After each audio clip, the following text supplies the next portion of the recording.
Hello, friends. God bless you. Thank you for joining us. The Lord is my light and my salvation. Whom shall I fear?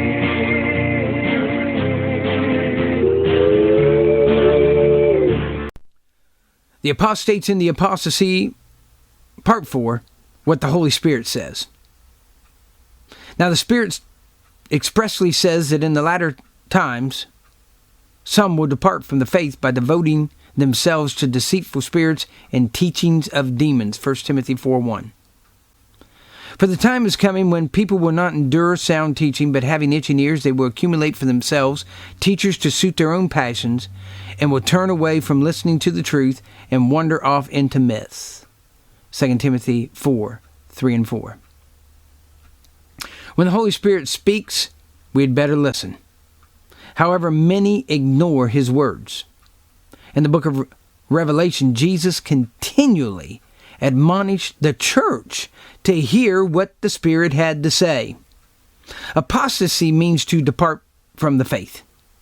If we're not continually listening to the Spirit, we're listening to men or demons. Both will lead us away from the truth. The unregenerate man has nothing useful to tell us about the things of God. Demons have deception for their goal. The first verse that I read today is the only place in the pastoral epistles where Paul mentions demons. Ultimately, we will give heed to the Spirit, mere men or demons. We'd better listen to the Spirit. What does the Spirit have to say to us in our time? Surely we need to hear anything and everything that the Spirit wants to speak to us. But the verse that I read earlier says what the Spirit expressly says. How much more should we hear what the Spirit is saying here? Here, He is expressing Himself. Here, He wants to be precise. What is His message when He speaks expressly? No, He doesn't give the formula for wealth. No, He doesn't tell us how to have more entertaining music or more relevant sermons. No, He doesn't reveal the secret of how to build the biggest church in the county. When He speaks expressly, He warns of the apostasy ahead. He tells us what is essential. He advises us to devote ourselves to that which is right. He says we will have sound doctrine or demons will seduce us into believing and following their teachings. We must know this. False doctrines come from the devil. Truth matters. The devil deceives. Deception may cost you your soul.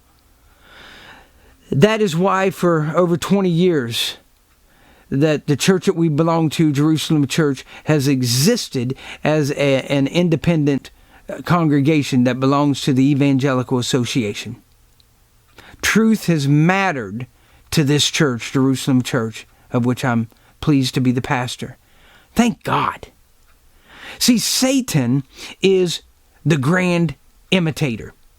He counterfeits God's doctrines. Yes, God promises to meet our needs, but who is the source behind the present day prosperity doctrine? Yes, divine healing is a biblical doctrine, but who came up with faith healing? Yes, holiness is right, but who inspired legalism? Yes, grace is scriptural, but who turned it into an opportunity for the flesh? Yes, eternal security is a Bible doctrine, but who adds the idea of it being unconditional?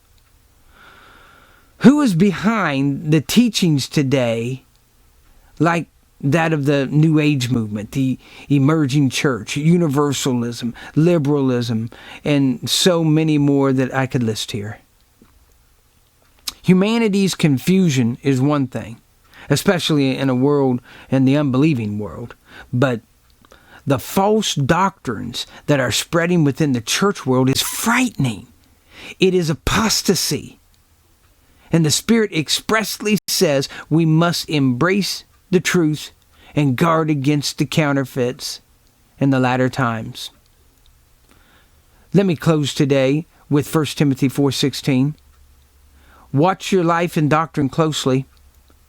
Persevere in them, because if you do, you will both save yourself and your hearers. God bless you. Now may the Lord bless you and keep you. Amen. I know who I have believed and am persuaded that He is able to keep that which I've committed unto Him against that day.